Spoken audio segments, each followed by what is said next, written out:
নবী মোর ইশকের ভান্ডার, নবী মোর জান, নবী মোর প্রাণ, নবী মোর ইশকের ভান্ডার, নবী দো জাহানের সরদার বলিলেন আল্লাহ পরওয়ার।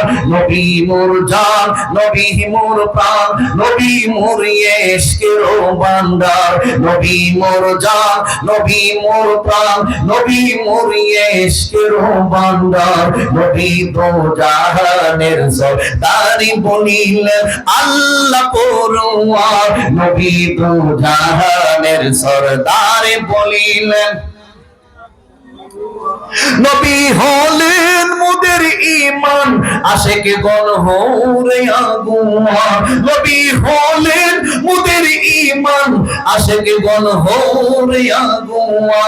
না থাকলে ঈমান তোমার পাবে না শাফায়াত তাহার, না থাকলে ঈমান তোমার পাবে না শাফায়াত তাহার। নবী দো জাহানের সরদার বলিলেন আল্লাহ পরওয়ার। নবী মোর জান, নবী মোর প্রাণ, নবী মোর ইশকের ভান্ডার, নবী দো জাহানের সরদার বলিলেন আল্লাহ পরওয়ার। জবান খুলে সবাই বলুন আল্লাহু আকবার। গভীর মনোযোগ বন্ধু, এরপর দেখা যায় হযরত আবু বকর সিদ্দিক রাদিয়াল্লাহু তাআলা খুশি ওসিয়ত গুলো কইরা গেছেন, আলী রাদিয়াল্লাহু তাআলা পুঙ্খানুপুঙ্খ রূপে এটা বাস্তবায়ন করছেন। নবী যেহেতু বইলা গেছেন চইলা যাইবো, এই জন্য এক সময় দেখা যায় আবু বকরের হায়াতের বাজেটটা যখন শেষ হয়ে গিয়েছে, আবু বকর দুনিয়ার জমিন থেকে চলে যায়। আলী রাদিয়াল্লাহু তাআলা নিজের হাত দিয়া গোসল করায়, কাফন দাফন করায়, জানাজার নামাজটা পড়াইবো। আমার নবী রাহমাতাল লিল আলামিনের রওজা পাক মোবারকের কাছে লইয়া যায়। এ আমার আরিয়লের মুরব্বি বাবা জিরাহারি, ও যুবকের দল, প্রেম কারে কয়, প্রেম কি জিনিস বুঝা নাও।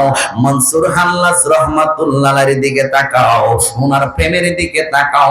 যেই ব্যক্তি বলছিল আনাল হক আমি আল্লাহ, যেই ব্যক্তি কইছিল আনাল হক আমি আল্লাহ, এই প্রেমের কারণে মনসুর হাল্লাসকে শুলের মধ্যে চড়ানো হয়েছে, দুনিয়ার জমিনে শরীয়তের বিচার করা হয়েছে। কিন্তু মনসুর হাল্লাস আল্লাহর সঙ্গে এমন ভাবে প্রেম করছে, আল্লাহর সঙ্গে বিলীন হয়ে গিয়েছে, এই জন্য ওনারে শুলে চড়াইছে দুনিয়ার দৃষ্টিতে। কিন্তু আনাল হক বইলা মনসুর হাল্লাস প্রেমের উচ্চ মাকামের মধ্যে চইলা গেছে। আরেকজনে কইছিল আনা রাব্বুকুমুল আলা, আমি হইলাম সবচাইতে বড় খোদা। এই কথা বইলা ফেরাউন না একেবারে নাম্বার 1 কাফের হইয়া গেছে, আর মনসুর হাল্লাস জবরদস্ত আল্লাহর ওলি হইয়া গেছে। এই হলো অনেক প্রেমের নিদর্শন আছে। এই দিকে গেলাম না রে যুবক, সাহাবীর দিকে তাকাও, আবু বকর সিদ্দিক রাদিয়াল্লাহু তাআলার দিকে তাকান। মাওলা শেরে খুদা আলী নিজের হাত দিয়ে গোসল দেওয়াইছে, কাফন দাফন পরিধান করাইছে। আল্লাহর হাবিব রাহমাতাল লিল আলামিনের রওজায়ে পাক মোবারকের কাছে নিয়ে যাওয়ার জন্য লাশটাকে রাইখা কিছু কথা রাসূলকে বলার জন্য বলে দিয়েছেন। আলী রাদিয়াল্লাহু তাআলা আবু বকরে লইয়া গো আমার নবীর রওজায়ে পাক মুবারকের কাছে রাইখারে বাবা যেইভাবে আলীরে কইয়া দিছে, যেইভাবে আলীরে আবু বকর শিখাইয়া দিছে, নবীর দরজায় যাইবা, অর্থাৎ রওজায়ে পাক মুবারকের দরজায় যাইবা, গিয়া আমার নবীরে সালাম দিবা।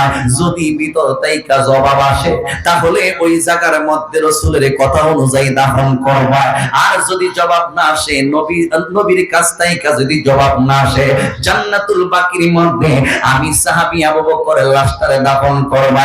এইভাবে সিদ্দিক আকবরের কথা অনুযায়ী আলী রাদিয়াল্লাহু তাআলা আবু বকরের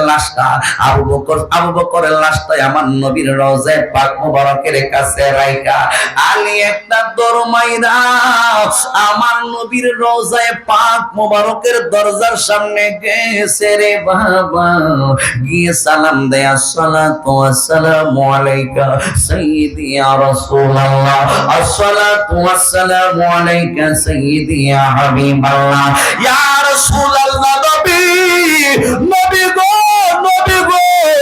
আপনার গুহার সাথী আপনার হিজরতের সাথী ওই গুহার মধ্যে আবু বকর সিদ্দিক রাদিয়াল্লাহু তাআলা একদিনের ইবাদত যদি এক পাল্লার মধ্যে রাখা হয় সমস্ত সাহাবীদের ইবাদত যদি আরেক পাল্লার মধ্যে রাখা হয় এরপরে দেখা যাইব আবু বকর সিদ্দিক রাদিয়াল্লাহু তাআলা একদিনের ইবাদতের মর্যাদা হাজার হাজার লক্ষ কোটি কোটি গুণ বেশি।